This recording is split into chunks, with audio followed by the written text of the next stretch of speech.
President Trump and Commerce Secretary Howard Lutnick announced Tuesday a new gold card that would allow wealthy immigrants to buy a path to citizenship for $5 million. So we wanted to take a closer look at how the Trump administration has said this new system would work and what it is replacing. Currently, one of the ways that individuals can achieve legal status to live and work in the U.S. is the EB-5 program, which allows them to invest in a green card.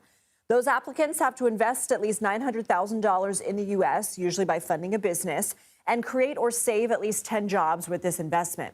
Those applicants also have to go through other background checks. About 12,000 people were admitted this way in fiscal year 2023, the most recent year available, according to the Office of Homeland Security statistics. The total number of people admitted this way can fluctuate depending on the year, but the cap is typically around 10,000 individuals each year. President Trump said this new gold card will replace the current EB-5 system. Now individuals would have to invest at least $5 million in the U.S. Secretary Lutnick added these individuals would have to be vetted. It's not clear how, and it's also not clear if the job requirement currently in place for an EB-5 visa would carry over. CBS News immigration and politics reporter Camilo Montoya-Galvez joins us now for more. Camilo, President Trump announced this card. It's not yet available. What does it take to make a new immigration program like this official?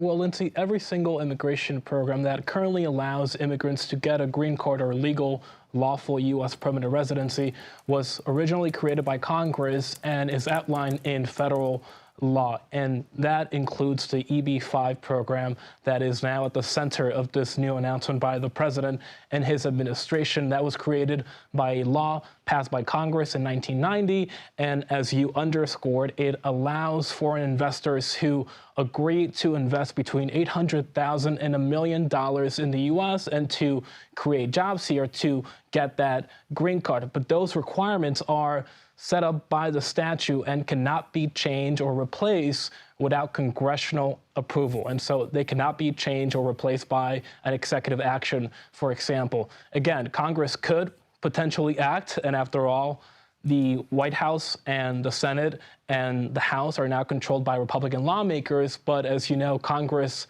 has been desperately gridlocked on immigration for decades now. So from helping the budget deficit to investments in the U.S., the president has touted the benefits of this. Are there any concerns?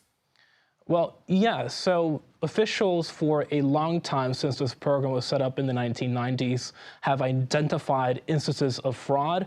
And what some administration officials would argue now is that if you raise the monetary threshold and the amount of investment that would be required to get that green card, that could mitigate those concerns because, again, the requirements would become more stringent. But right now, we have a lot more questions than we do have answers, Lindsay. The Department of Homeland Security has released ICE arrest numbers during President Trump's first month in office. What do the numbers say?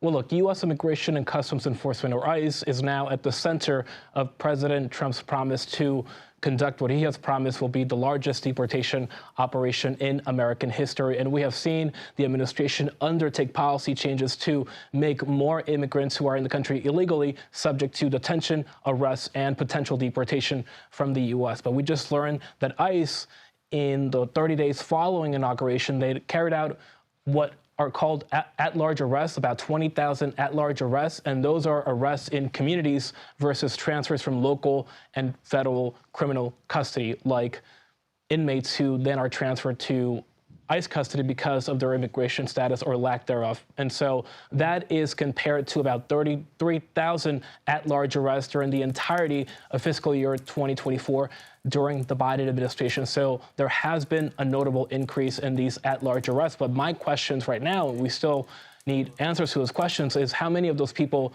were deported, how many of those people are currently detained, and how many of those people, Lindsay, had to be released because, as you know, ICE is quickly running out of space to detain people.